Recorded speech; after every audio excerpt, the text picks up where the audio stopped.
What if you could become an incredible necromancer in Diablo 4, clearing any kind of content without blood, sweat and tears? No blood mist required. For most players, this sounds absurd, but it is actually quite simple. All you need is simply grab a drink and stay a while and listen, because by the end of this video, you'll be ripping enemies apart and making them do your bidding. And hey, you making it this far tells me that you already are the real deal. And you're probably here because you are sick of bone spear builds, which we all already very well know are the delete screen button skill builds in other games from the Diablo franchise as well.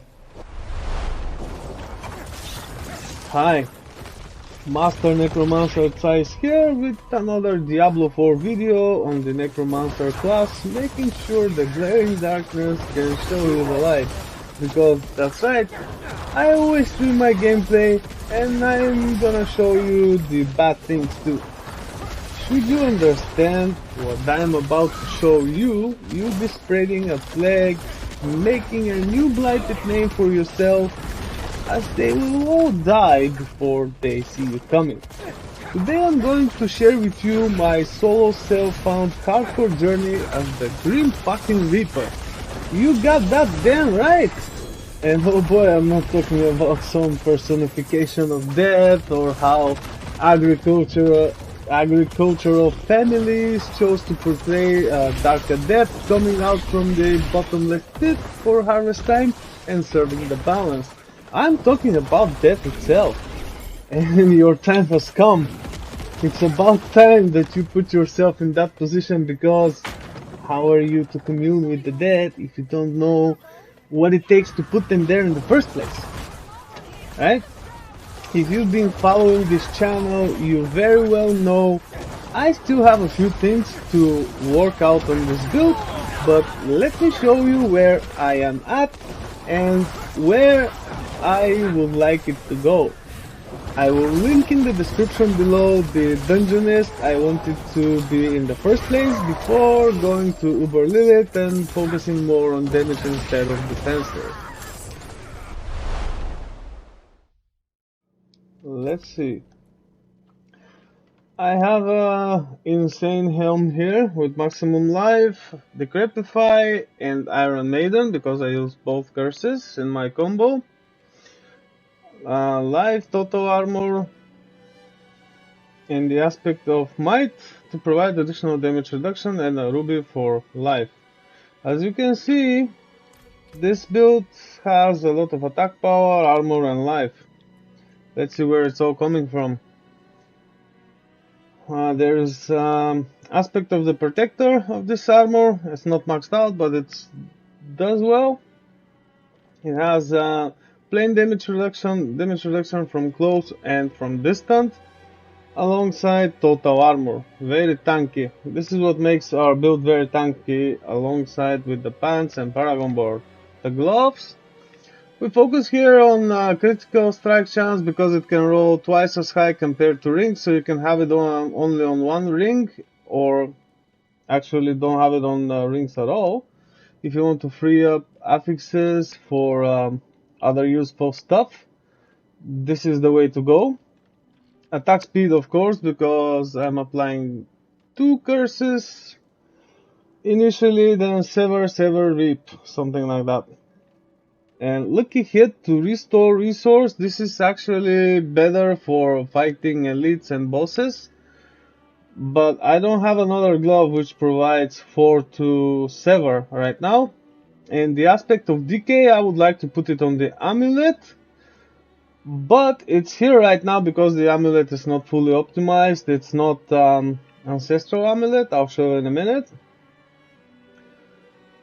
There's the pants right now, very similar to the armor, and this is contributing to the tankiness. You can pretty much face tank anything, even the butcher. If you follow this channel, you very well know this. There's also rubies for additional life. Again, damage reduction from close, distant, plain damage reduction, and total armor. The boots could definitely be better. I would rather have, instead of intelligence here, something like dodge chance against distant or fortified generation. The aspect is torturous aspect, which is very useful when using Iron Maiden, which is pretty much all the time. And this also contributes to the stagger bar of bosses a lot. The weapon is okay-ish. Vulnerable could be better, core skill is okay, all stats could be better. This build is very hungry for all stats. I keep the grasping veins here for now because it provides a very high critical strike chance. And I choose to go with emeralds here on the weapon because I am not dealing that much damage over time. So the vulnerable damage, critical strike damage to vulnerable is very useful here. Let's go over the amulet and why it's not fully optimized. It has the blighted aspect and I wanted to have the aspect of decay. Okay, so essence cost reduction is very important here. Not so much if you're dealing mostly with mobs and that kind of dungeons, but still it helps a lot. Especially if you want to go for imperfectly balanced to max it out. Movement speed is a must, right? Like on the boots, it's a must here no matter what. Mobility is very useful for this slow class. And we also have Gloom passive, which is the most important one for this build. And the ranks to curse skills. Why is this important here? Because this way, damage dealt with Iron Maiden is much higher, and also damage reduction from Decrepify is much higher. So if you don't get this, you can kind of go away by using either total armor or damage reduction, but having ranks to all curses would be better because it benefits more than just damage reduction. Rings. These are not the perfect rings, but let's go over them right now. It has vulnerable damage, maximum life, so far so good. Critical strike damage, that's okay, but instead of damage to affected by shadow damage over time enemies, I would rather have Fortify, especially for dungeons. The aspect is the Edgemaster aspect, which provides a lot of damage. And this is where essence cost reduction comes in handy, right? Especially when combined with Iron Maiden. The other ring, as you can see, they have different resistances, which is very useful for when you do dungeons and fight without having to switch rings whatsoever. But if you know what kind of damage you'll be receiving, you can go with same resistances on both rings if you want to. For example, fire and shadow, or if you know there's spiders, you can go with poison and stuff like that. If you know there's goatmen, you can go with lightning, so on and so forth. So life again, that's a must. Critical strike chance and critical strike damage, and damage to affected by shadow damage over time. The really important thing here is aspect of the Doomed, which provides additional shadow damage to enemies affected by both Decrepify and Iron Maiden. Let's go over the hearts. This is a must-have heart, so you don't have to cast the Corpse Explosion all the time to get resource back and deal more damage. It really helps, though the damage is low, it does really help. Here I have the on the ring I have this Malignant Pact heart, which is quite handy, especially when the barrier kicks in. There's also fully restoring your resource, which helps a lot for dealing more damage. And attack speed, as we know, because of both curses, it helps quite a lot.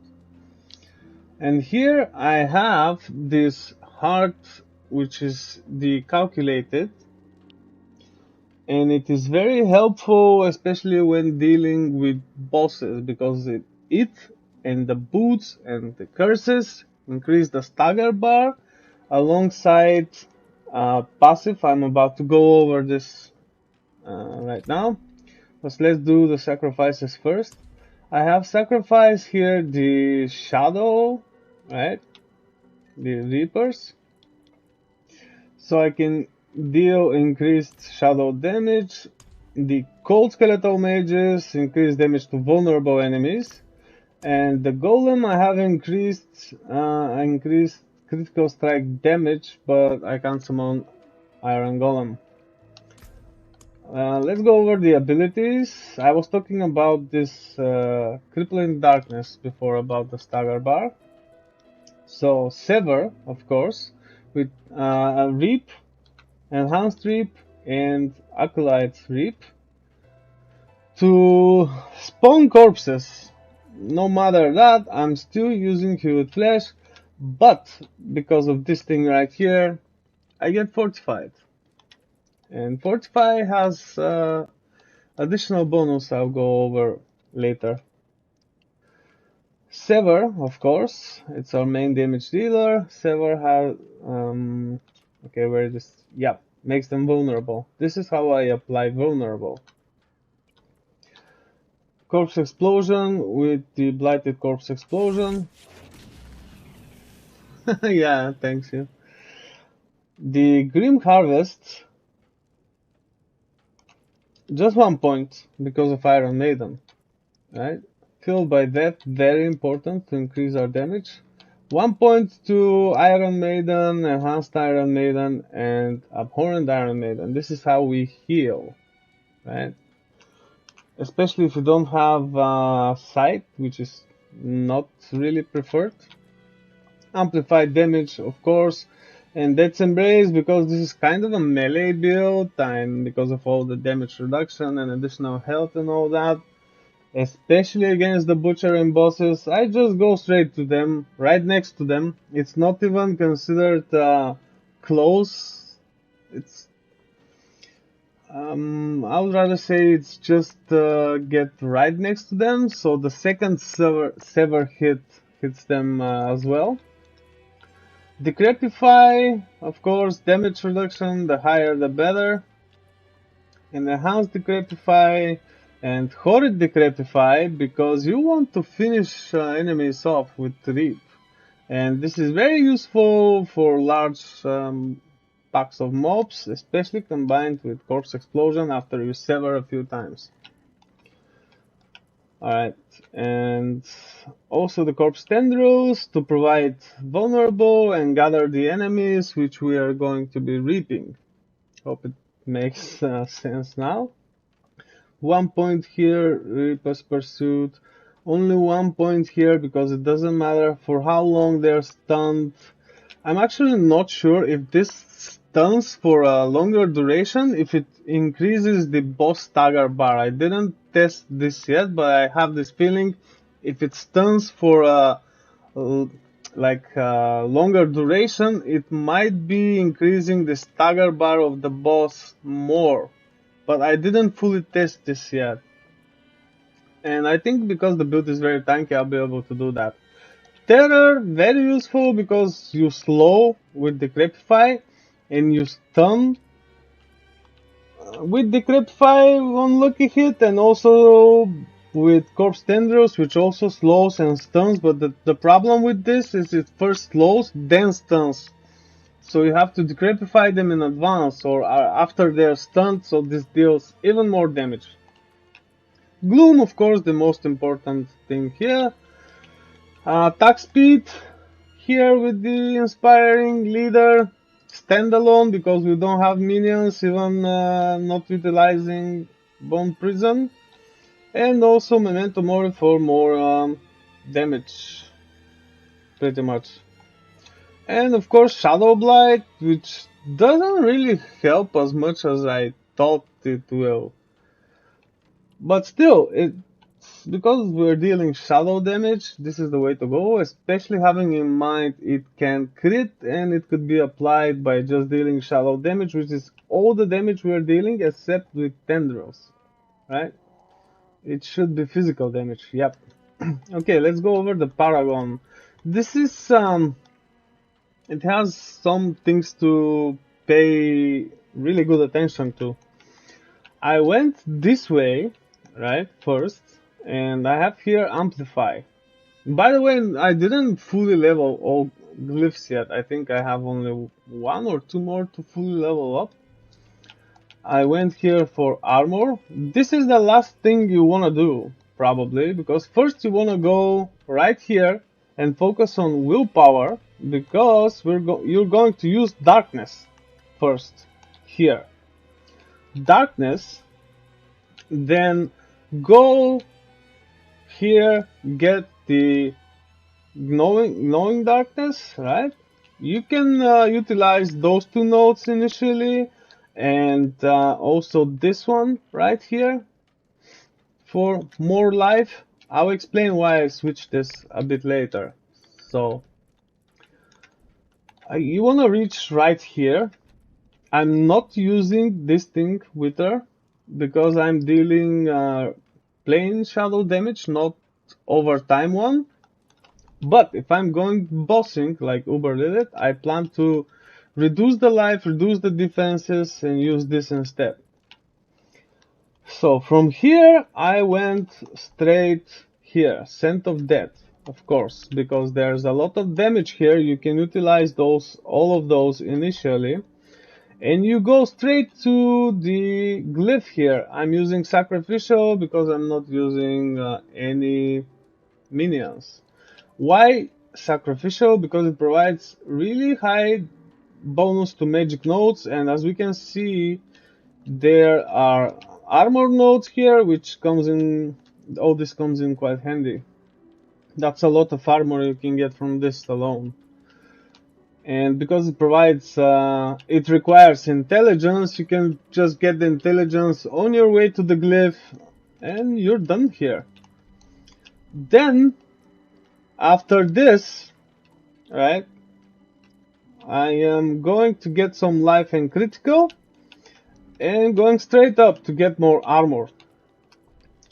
By the way, this damage to injured enemies helps a lot when finishing them with Reap, and also because of the Blighted Corpse Explosion, which doesn't deal much damage but comes in quite in handy where enemies are injured, and because of the Abhorrent, right? No, Horrid Decrepify, I'm sorry.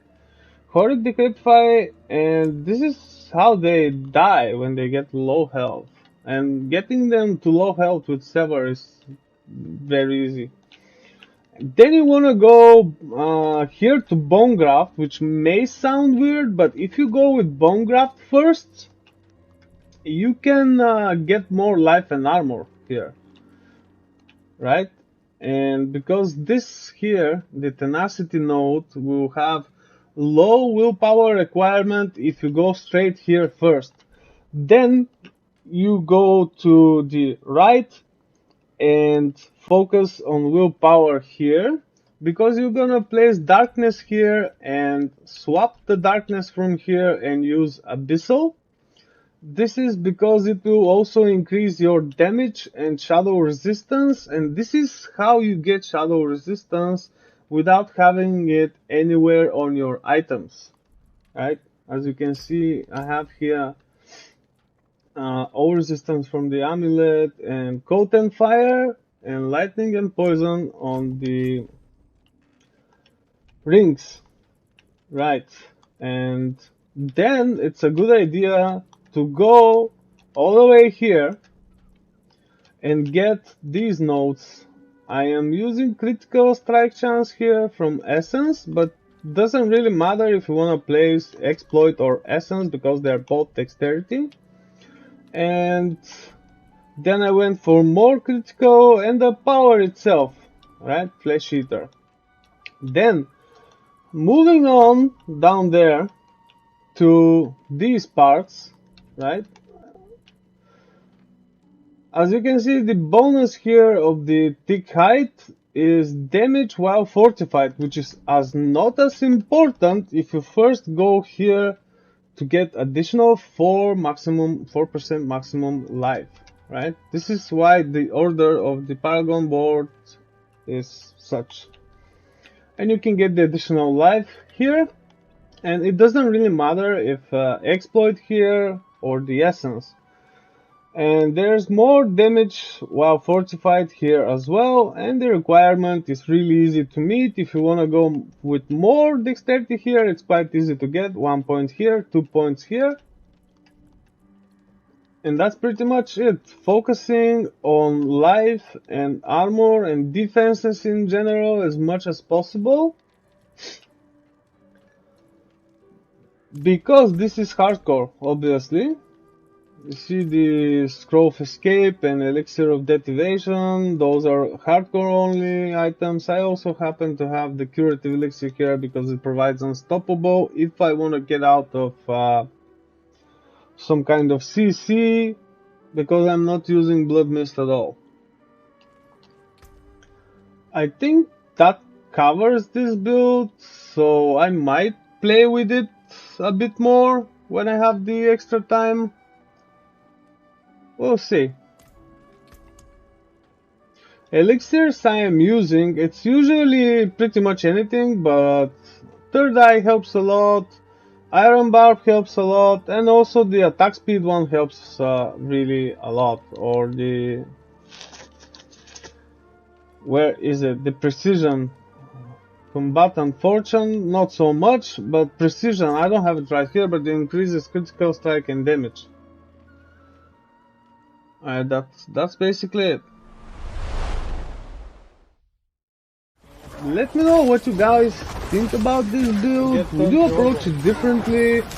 Maybe what kind of necro build you're playing, how you feel about all this in general.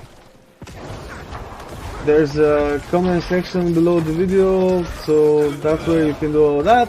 Feel free to like and subscribe, and I'll see you in the next one. Take care.